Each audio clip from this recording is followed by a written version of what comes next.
Hola amigos de Notan Jurídico, bienvenidos a un nuevo episodio. Los invito a seguir y darle me gusta a esta publicación.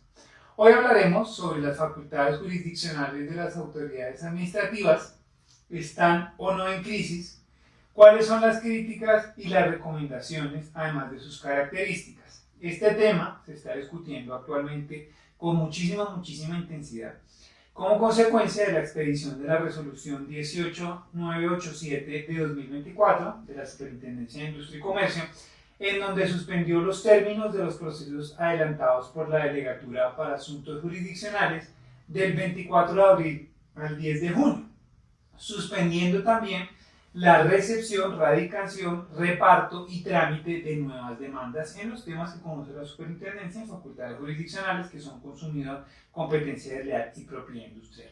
Esto dice la Superintendencia en aras de descongestionar. ¿Qué se pone de presente en esta resolución? Que la Delegatura para Asuntos Jurisdiccionales en el 2023 recibió 96.572 demandas de protección al consumidor, es decir, que hubo un aumento del 50% en comparación con el 2022. Y se encuentran 34.342 expedientes pendientes en fase de calificación de demanda. Muchas personas, y ya veremos qué dice nuestro experto, han cuestionado la legalidad de esta decisión, en tanto que considera que la Administración de Justicia pues, es una función pública permanente a la luz del artículo 226 de la Constitución y por lo tanto no se podía dar esta posibilidad. Otros, al contrario, consideran que es una medida necesaria y que no es la primera vez que se hace. Esto, como ya venía diciendo, el tema de las facultades jurisdiccionales no es un tema nuevo, pero a hoy está en auge la discusión por todo esto que ha venido generando la Superintendencia de Industria y Comercio como consecuencia de la suspensión de términos. Y para hablar entonces de este tema, nos acompaña un experto y amigo, Fidel Puente Silva, que por varios años, justamente él estuvo dentro de la Delegatura para Asuntos Jurisdiccionales como abogado y luego ya se desempeñó como delegado y por lo tanto conoce de primera mano estos temas.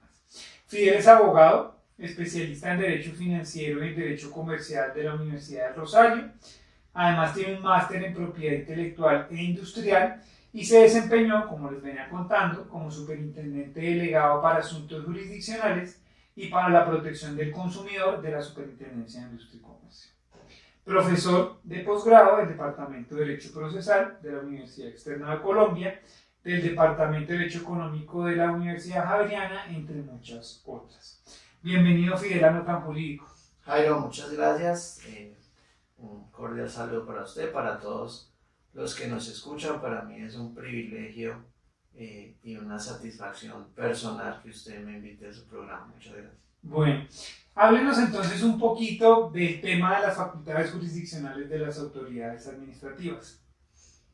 Pues Jairo, este es un tema que siempre ha tenido discusión, que siempre ha generado de alguna manera una especie de controversia, pues porque hay quienes con buen criterio dicen es que quien debe resolver los problemas es un juez de la República, ¿sí? Los litigios entre las personas es un juez de la República. Entonces, de entrada ahí ya hay opositores al ejercicio de función jurisdiccional por autoridades administrativas, que básicamente sus argumentos se pueden condensar, seguramente voy a obviar algunos, pero los más importantes son, primero, la autoridad administrativa pues hace parte de la rama ejecutiva del poder público.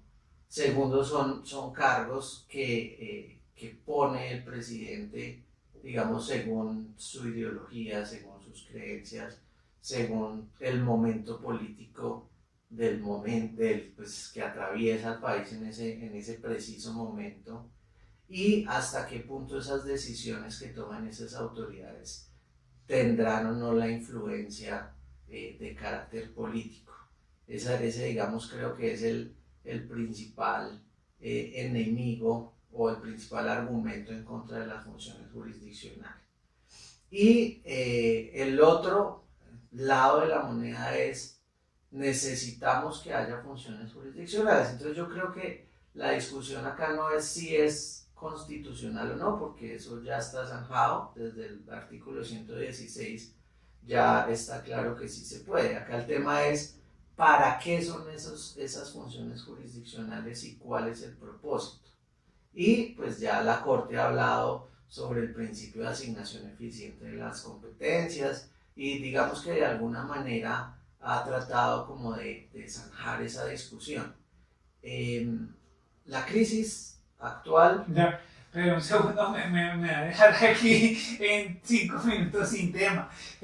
Un segundito ahí es, bueno, listo, usted nos está contando un poco de quiénes están a favor, o un poco en contra, pero cuáles serían entonces los beneficios necesariamente de entregarle las facultades jurisdiccionales. Una de esas, como todos sabemos, es el tema de la congestión, pero realmente la congestión ha sido un indicador que ha tenido resultado y que justifique eventualmente entregarle esas facultades. Yo creo que el problema de la congestión radica en una doble moral de nosotros como sociedad. Y es que aceptamos el ejercicio de funciones jurisdiccionales de autoridades administrativas para descongestionar la rama judicial. Entonces, en tu introducción hablaste de 90.000 procesos. Esos 90.000 procesos que no entran a los juzgados y que entran a una autoridad administrativa. Entonces, se descongestiona el juzgado, o no necesariamente se descongestiona, pero no se congestiona con 90.000 los juzgados del país, pero esos 90.000 los tiene que resolver alguien. Entonces, lo que estamos haciendo es cambiando la congestión del lugar, ¿sí? No estamos descongestionando, estamos cambiando el escenario donde se presenta la congestión. Entonces, ¿cuáles son los beneficios de que las autoridades administrativas administren justicia? El primer argumento, gran argumento, siempre va a ser la descongestión, pero ¿eso está pasando? En mi opinión, no está pasando. Lo que pasa es que el trancón ya no es en la séptima, sino en la Caracas, pero trancón hay. Y el otro gran argumento era la justicia especializada, que es algo por lo que muchas personas, en las que me incluyo, creemos y queremos que en Colombia haya justicia especializada, no solo en determinados temas, en cada uno de los temas en donde hay conflicto, tiene que haber justicia especializada. Entonces, en principio, esos serían los dos grandes aportes que le haría la administración de justicia al país, de autoridades administrativas al país. Ese sería... Bueno, y usted ha sido, yo ya venía diciendo, usted había sido delegado para asuntos jurisdiccionales, hoy está al otro lado, litigando. ¿En dónde se siente usted con mayor tranquilidad de presentar una demanda? ¿Usted a dónde le recomendaría a ese cliente, oiga, vámonos a la autoridad administrativa en ejercicio de funciones jurisdiccionales o nos vamos a los jueces ordinarios? Ok, depende mucho del tipo de proceso, depende mucho de la necesidad del cliente y también depende mucho del momento que atraviese esa autoridad administrativa, ¿sí? Hoy, con el cierre de términos, pues el consejo será irnos al juzgado, porque no hay otra opción, ¿sí? ¿Qué ocurría tiempo atrás? Muchas veces esa decisión dependía del afán del cliente, porque uno de los beneficios que no mencioné ahorita, que se supone trae la administración de justicia de autoridades administrativas, es la celeridad. Entonces, antes del Código General del Proceso, ese era de alguna manera uno de los caballos de batalla de las autoridades administrativas, es que acá somos más céleres, somos especializados, pero de un tiempo para acá esa congestión hizo que los procesos se demoraran igual o más que en un juzgado. Entonces, si usted se enfrenta a esa situación, pues la solución será ir, entonces da lo mismo ir al juzgado que a una entidad administrativa, porque no le está dando esos plus por los cuales usted antes acudía a las superintendencias o a la entidad administrativa. Entonces, fíjense que hoy ya esa decisión ya no está tan clara, porque depende de las circunstancias. Entonces, hoy, si usted tiene un proceso, por ejemplo, de competencia desleal, pues no puede radicarlo en la superintendencia o le toca esperarse hasta el 10 de junio. Y si quería una medida cautelar que antes se tramitaba en 24 horas, pues ahora toca esperar al 10 de junio y esperar cuántos procesos entran el 10 de junio para ver cuándo le sale la suya. Hoy, ¿qué ocurrió antes o qué ha pasado en el último tiempo? Que esos beneficios o esas virtudes del ejercicio de funciones administrativas, no solo de la SIC, sino de muchas entidades, o pues de las demás entidades, ya no está siendo tan palpable. Entonces, de ahí que venga una gran pregunta hoy es si estamos en crisis o no, y si podemos hacer algo o no. Bueno, y hemos hablado principalmente de la Superintendencia de Industria y Comercio, pero para aclararle a algunos que no tengan el tema tan definido, ¿cuáles son las autoridades, hoy las autoridades administrativas con funciones jurisdiccionales? Bueno, ahí hay una claridad que es importante hacer para los que nos escuchan, para los estudiantes, es que el artículo 24 del Código General del Proceso no es el único que establece funciones jurisdiccionales de autoridades administrativas. Perdón. Hoy en Colombia, ¿quién ejerce funciones jurisdiccionales? La Superintendencia de Industria y Comercio, la Superintendencia Financiera de Colombia, la Superintendencia de Sociedades, la Dirección Nacional de Derechos de Autor, el ICA y la Superintendencia Nacional de Salud. Son las 6 autoridades administrativas con funciones jurisdiccionales hoy en nuestro país. Cada uno, digamos, de alguna manera tiene algunas especificidades en su procedimiento. Y esto nos lleva a otra gran reflexión que me gustaría dejar sentada acá, y es si necesitamos replantear ese ejercicio de funciones jurisdiccionales, aún aceptando que el Código General del Proceso trae, digamos, un avance importantísimo en lo que se conoce como reglas de paridad o de simetría funcional, que no son nada distinto a que los procesos que se adelantan en esas entidades se tramiten igual que si se tramitaran en un juzgado de la República. Ese es básicamente el principio. Bueno, ahorita de todas maneras voy a dejar esa pregunta para el final, la que usted nos hace, si es necesario o no replantearlos. Y lo que usted dice es muy importante, es cierto, porque si bien el Código General de Proceso no fue la primera vez que encontramos funciones jurisdiccionales por parte de autoridades administrativas, sí hizo algo que fue organizarlas con algunas reglas que usted nos ha venido explicando. Una de esas muy importante es el de la simetría, porque la persona que litigaba ante estas autoridades antes del Código General de Proceso, cuando las que ya tenían facultades jurisdiccionales, no conocía realmente bien cómo era el procedimiento, porque era lo que en ese momento se inventaban los funcionarios que estaban.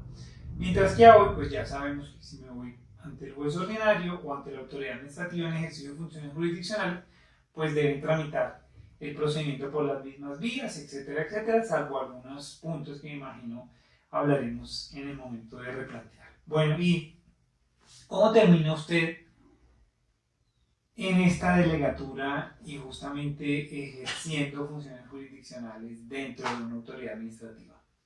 Bueno, cuando yo entro a la Superintendencia de Industria y Comercio, entro como contratista a un grupo que en ese momento se llamaba Grupo de Trabajo de Competencia Desleal. Y ese grupo era adscrito al despacho del Superintendente de Industria y Comercio. En el año 2012 se crea la Delegatura para Asuntos Jurisdiccionales, en donde se crea un grupo, pues el Grupo de Competencia Desleal pasa a ser parte de esa delegatura, y se crea el grupo de protección al consumidor, de asuntos jurisdiccionales. Entonces básicamente la delegatura tenía esos dos grupos, el de consumidor, que conocía las acciones de consumidor, y el de las acciones de competencia desleal. Allí, pues yo seguía siendo parte de ese grupo de competencia desleal. Luego el Código General que se expide por esa época le da las funciones a la SIC de conocer las infracciones a derechos de propiedad industrial. Entonces el grupo en el que yo estaba como sustanciador pasó a ser el grupo de trabajo de competencia desleal y propiedad industrial. Digamos, ahí hice mi carrera al interior de ese grupo, luego fui asesor del superintendente delegado y luego fui superintendente delegado ahí por varios años. Una experiencia muy satisfactoria, muy enriquecedora y muy orgulloso de lo que hicimos en esa época. Bueno, y de pronto se nos puede contar cuáles fueron los principales retos a los que usted se enfrentó y también contarle un poco de pronto a las personas para que se familiaricen más cómo está estructurada, quiénes finalmente terminan fallando, si todos fallan o qué funcionarios fallan, con qué condiciones, bajo qué organización. Bueno, esto es muy importante porque no todos los funcionarios o toda la gente que trabaja en la superintendencia o en esa delegatura puede tomar decisiones, ¿sí?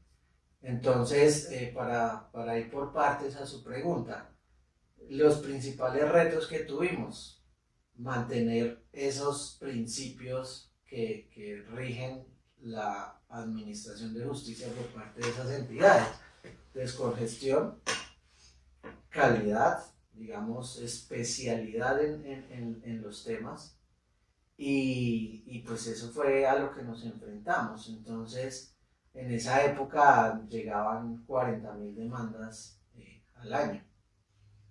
Siempre va a haber volumen. El tema es cómo se enfrenta usted a ese volumen.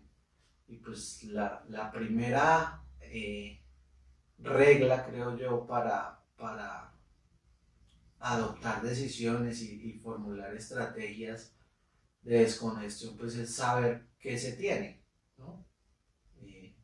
Tener bien organizada la casa para saber cuántos procesos tenemos, cuántos se vencen, cuáles están, en qué etapa están, y de alguna manera tomar medidas en cada una de esas etapas, pues para jugar de alguna manera con las decisiones que se tengan que tomar en ese momento. Y por otro lado está el tema de la especialidad. Pues, no porque haya volumen tienes que tomar decisiones a la carrera. Pues tomar decisiones buenas, decisiones fundamentadas, pero pues no puedes hacer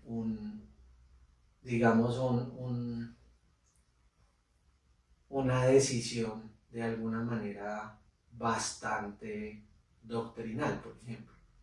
Tiene que ser una decisión contundente, seria, responsable, pero pues no puedes gastar 10 páginas en sacar una sentencia de consumidor, por ejemplo, ¿sí? Y los casos importantes de otros temas, de alguna manera más complejos, pues tendrá que tener una proporción también respecto a eso. Sí, creo que gran parte de lo que usted dice es mucho del volumen, tiene una línea ya muy clara. Por ejemplo, la mayoría de casos son temas de garantías, en donde pues la superintendencia ya tiene una línea muy clara. Tampoco se justifica por cada caso empezar a cambiar la postura o volver a repetir exactamente lo mismo en un desgaste innecesario, sino una decisión, como usted decía, contundente, concreta, clara, pero pues que en última resulte ya completo de todos los puntos. Así es. Pero también aquí quisiera hacer una pregunta y es, usted nos hablaba un poco del tema de la independencia y la imparcialidad, que es uno de los puntos fundamentales que utilizan para criticar las facultades jurisdiccionales de las autoridades administrativas. Usted es un abanderado de las facultades jurisdiccionales de autoridades administrativas, ha estado ya, ha vivido en primera mano todo el tema, y también le he escuchado en otros escenarios que usted ha hablado de otros puntos sobre el ejemplo o el ejercicio que han hecho sobre el tema del Masmelo, entre muchos otros, para decir, pues realmente nosotros creemos falsamente que hay más independencia e imparcialidad en otros escenarios cuando la realidad no es así. Sí, hay son dos temas que me gustaría como aclarar. La primera es que ese supuesto de por ser funcionarios públicos de la rama ejecutiva, porque el nombramiento del superintendente viene del presidente, entonces las decisiones van a estar viciadas o influenciadas de alguna manera. Creo que ese argumento no es contundente. De hecho, en la rama judicial pues se ve corrupción, ¿sí? Entonces, ese no debe ser el rasero. Lo de la independencia y la imparcialidad que debe regir la administración de justicia en general, que de hecho yo creo que eso hay que replantearlo. Como sociedad tenemos que replantearlo, porque es que no puede ser, por ejemplo, que un proceso con los mismos hechos, las mismas partes, si cae en el juzgado X, tiene un fallo. Y si ese mismo proceso cayera en el juzgado Y, el fallo sería distinto. Eso no puede ser, en mi opinión. Y fíjese que el argumento es para que eso sea posible o para que eso pase en muchos casos en Colombia es la independencia y la imparcialidad del juez que está decidiendo. No, el derecho tiene que ser para uno o para el otro. No puede ser dependiendo de a quién le caiga. Pero eso se presenta en la rama judicial también. ¿Puede pasar en las autoridades administrativas? Por supuesto. Ahora, ¿qué pienso yo en relación con lo que está pasando en las autoridades administrativas que ejercen función jurisdiccional? Que esas entidades tienen varios funcionarios que toman decisiones. Entonces la discusión ha llegado al punto si cada uno de esos funcionarios hace las veces de juez de la República y si sobre cada uno de esos funcionarios debe haber independencia e imparcialidad, es decir, cada uno de esos funcionarios puede fallar el caso como se le ocurra.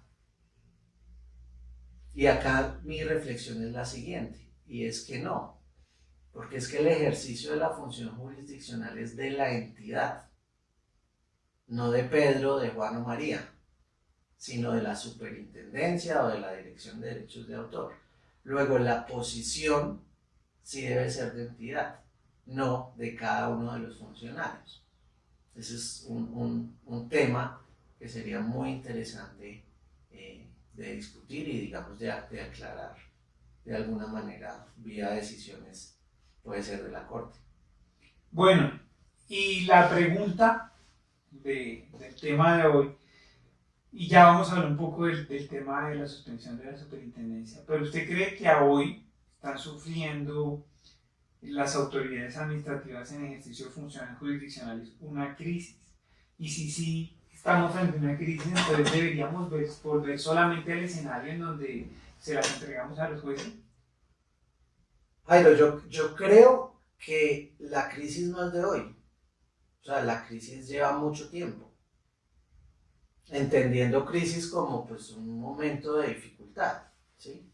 No un caos, pues, pero sí un momento donde hay que pararse, mirar, entender y tomar decisiones, buscar soluciones. Creo que está en crisis, pero no de hoy, creo que viene desde hace tiempo. ¿Qué crisis hay?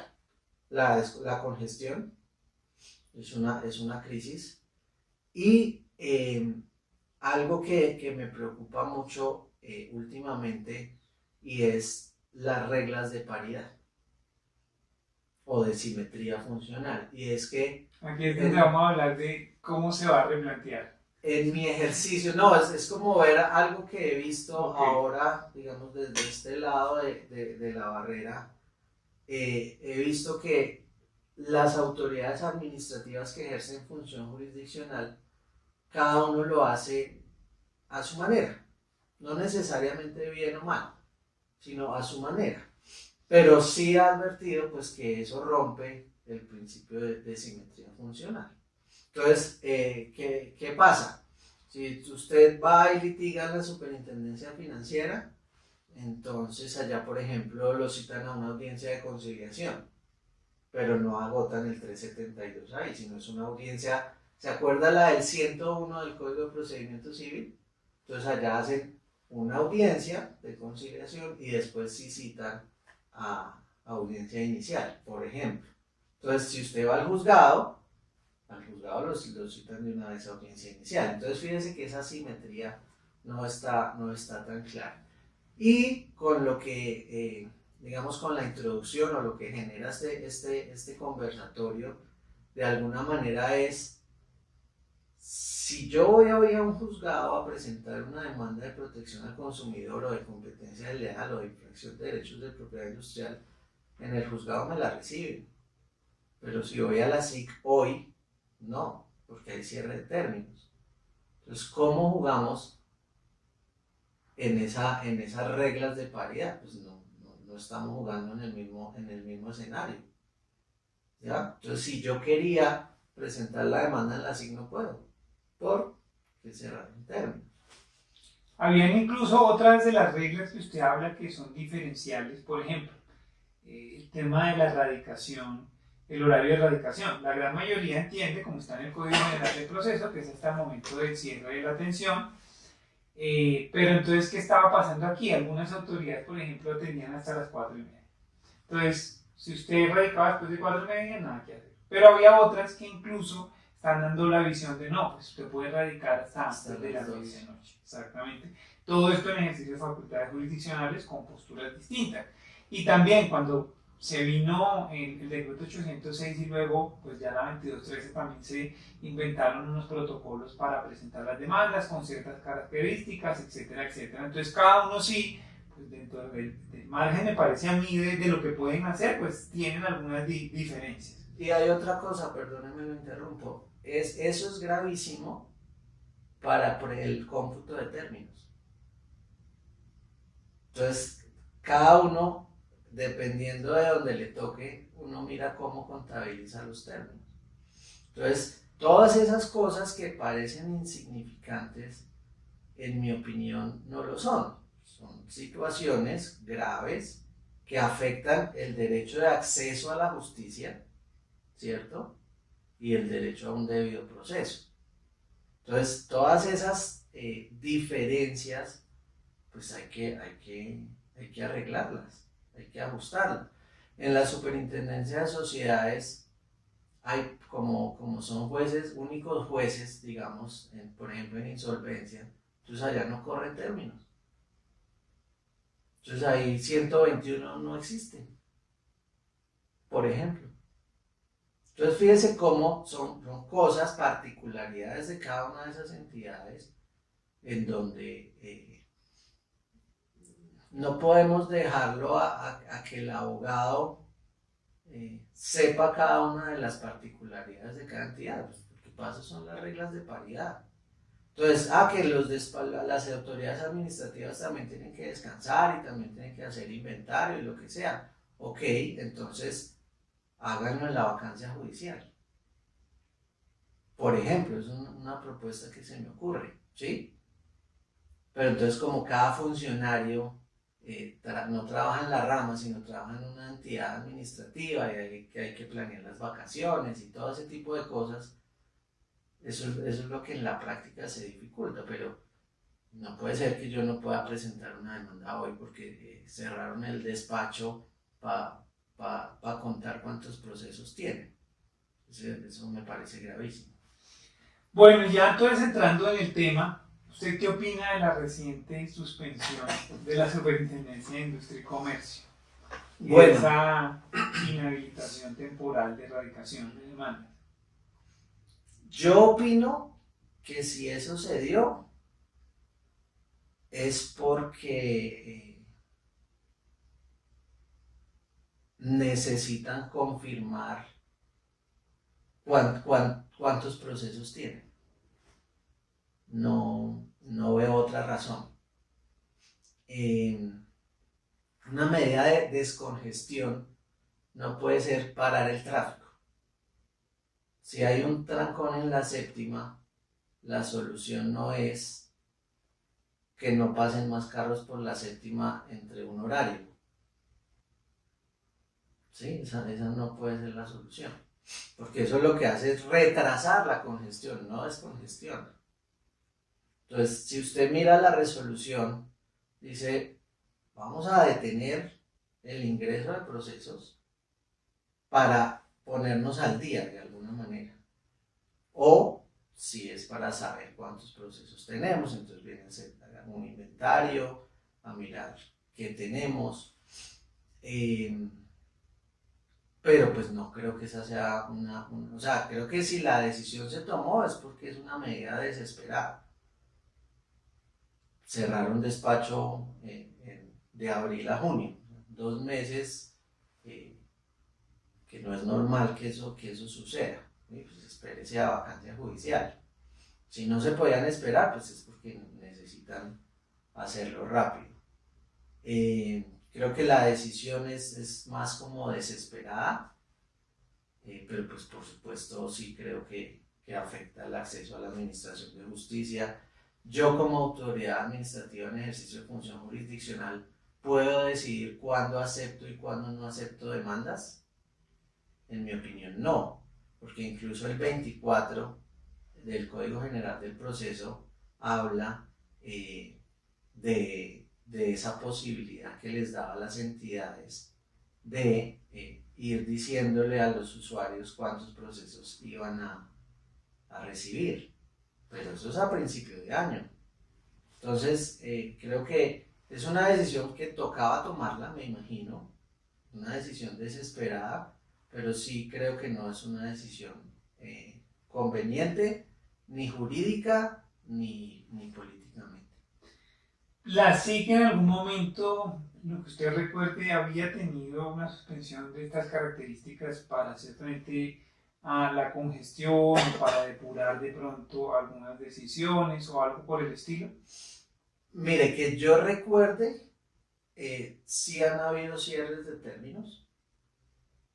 Primero más cortos, segundo en diciembre, ¿sí? Y creo que eso se volvió de alguna manera, bueno, era excepcionalísimo. En los últimos tiempos habían cierres junto con vacancia judicial, que me parece sano, si se necesitaba. Pero pues no te cierre término de 2 meses. Pues. ¿Qué plan en lo que usted habla y dice, bueno, mire, realmente yo, dice usted, no lo veo como una suspensión de términos sea el escenario ideal para un plan de descongestión, porque lo que estamos haciendo es retrasarlos? Dos cosas estamos haciendo, o retrasando la congestión que el 10 de junio va a volver a darse, ¿sí? O lo otro que estamos haciendo es desincentivando a los accionantes a que ejerzan su derecho. Entonces, muchos de estos casos, usted lo decía, son casos de mínima cuantía, de protección al consumidor, de la garantía de la nevera, de la plancha, de la lavadora, de la camisa, ¿sí? de esos temas en donde pues simplemente yo no voy a esperar hasta el 10 de junio, entonces dejo eso así. Entonces ahí fíjese que el Estado le está negando justicia a uno de sus ciudadanos. Bueno, y ahí va la pregunta específicamente de, entonces, ¿qué cree usted? ¿Cuál sería su visión de un plan de descongestión? Mire, yo creo varias cosas. Digamos, en todas las entidades administrativas que ejercen función jurisdiccional, y así como en la rama judicial, donde esa discusión también está, ¿qué hacemos para descongestionar? Siempre va a ser eso. Y la primera respuesta que sale es, no, pues necesitamos más plata para contratar más gente, para sacar más negocios. Digamos, esa es la lógica, tanto en la rama judicial como en las autoridades administrativas. Entonces siempre la solución primaria va a ser, necesitamos más plata. Pero pues, si no hay más plata, algo hay que hacer. No podemos, que como sociedad hemos fallado en eso, en acostumbrarnos a la mora judicial y a la congestión judicial. Nos acostumbramos y aprendemos a vivir con eso. Entonces, es increíble, pero cierto, que en muchos casos donde uno le dice al cliente, donde llevamos un año para que nos admitan una demanda, y el cliente ya está acostumbrado a eso. Eso no puede pasar. Entonces, como sociedad, estamos tolerando cosas que no deberían pasar. Entonces, la solución no es deme más plata, o sí es una solución, pero pues no nos la van a dar. ¿Qué podemos hacer? Pues ahí sí hay que tener, digamos, medidas, ya son administrativas.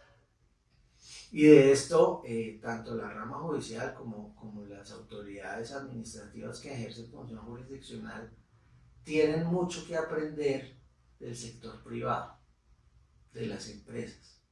Tienen que funcionar con muchos de esos modelos empresariales de agilismo. Porque no puede ser que, como ya hay muchos procesos, entonces, bueno, pues ya lo que podemos hacer es esperar. Y entonces cuando pasa el fenómeno del 101, entonces empieza eso a saltar de juzgado en juzgado y ya nos acostumbramos a eso. Entonces, ¿qué decisiones se pueden tomar? Por ejemplo, cuando hay mucho volumen, ¿por qué no usamos herramientas que el mismo código nos permite? Entonces tenemos para consumidor en la SIC, audiencias colectivas, tenemos sentencias escritas, las del 390, ¿sí? Y hay muchas herramientas que permite el código donde usted puede de alguna manera fallar esos casos. ¿Por qué no en pensar en esos casos de garantía donde si la plancha se dañó y no se la arreglaron, ordenársela reparar o cambiar o lo que sea, ¿por qué no utilizamos no necesariamente inteligencia artificial? Porque entonces acá llegamos al otro extremo, la inteligencia artificial que solucione todo. No. Es que se pueden hacer de alguna manera modelos que permitan que para un mismo caso sean aplicables, replicables. Entonces ahí usted no va a necesitar un juez que haga 10 audiencias, sino que ese juez puede sacar 10 sentencias escritas. Ya, en un día solucionó 10 casos. No, pero son 90.000 y estos son 10. Bueno, pues de 10 en 10. Entonces hay muchas formas que se pueden utilizar y que se deberían utilizar para de alguna manera agilizar y descongestionar ese trancón en los procesos. Creo yo, de lo que hemos hablado también y de la experiencia, creo yo que parte de la crisis que está viviendo ahorita es fruto de su propio éxito, ¿no? Porque las superintendencias empezaron a tener mucho éxito, tenían tiempos muy cortos de respuestas, estábamos frente a jueces especializados, con medidas cautelares muy rápidas, decisiones muy rápidas, muy fundamentadas, dadas a especialidad, etcétera, etcétera. Y eso provocó, por supuesto, también que la gente siempre dijera, no, yo más bien me voy ante la autoridad administrativa en ejercicio de funciones jurisdiccionales, y que también resultado de todo ese tema, pues a hoy veamos una crisis porque había demasiada demanda del tema, fruto justamente de ese éxito. Y de lo que usted nos decía también, entonces finalmente, que si es necesario replantearlo, hizo la pregunta, entonces le pregunto ahora a usted, ¿es necesario replantear las facultades jurisdiccionales de las autoridades administrativas? Sí, yo creo que hay que replantearlo, no quitarlas, no eliminarlas, pero sí replantearlas.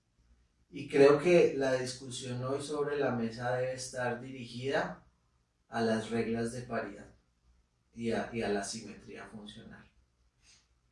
Creo que cuando el artículo 24, si usted analiza el artículo 24 y los que nos escuchan, empezamos a leer los parágrafos, son reglas de paridad que está poniendo el legislador, ¿sí?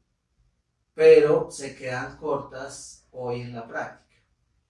Entonces tendremos, o lo que yo creo que debería pasar y que deberíamos hacer, es que vía jurisprudencial esas reglas de paridad de alguna manera se materialicen. Por ejemplo, yo no sé si esta resolución de la SIC la demandaron, no lo sé.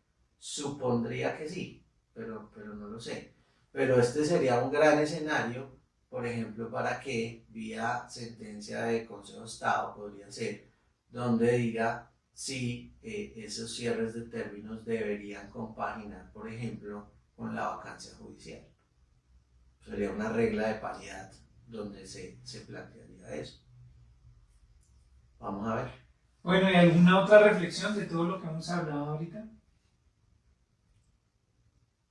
Yo creo que el ejercicio de funciones jurisdiccionales de autoridades administrativas sirve, es necesario y depende mucho de las personas que estén en esos cargos. Creo también que las decisiones de esas entidades deben ser posición de la entidad y no de cada uno de los funcionarios que trabaja allí. Eso es lo que creo. Bueno, y como esto no es tan jurídico, Fidel, sé que le gusta jugar al ping-pong o tenis de mesa de manera casi que profesional. Entonces cuéntenos cómo llegó a eso, ese gusto, qué equipos tiene, cómo ha visto toda esa experiencia. Bueno, no, yo, digamos, mis hobbies en deportes es el tenis de mesa y el ajedrez. El tenis de mesa estaba en el colegio, jugaba en el colegio.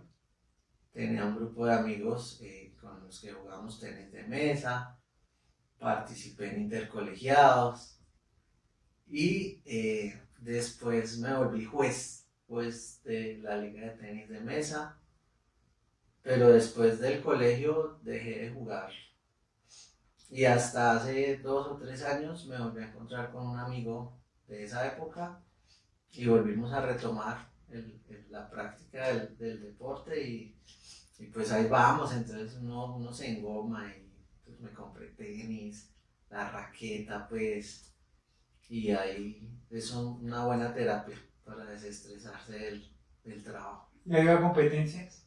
Sí, he participado en competencias en un club en el que estoy afiliado, entonces hacemos ranking internos y ahí hago competencias. Una vez quedé tercero.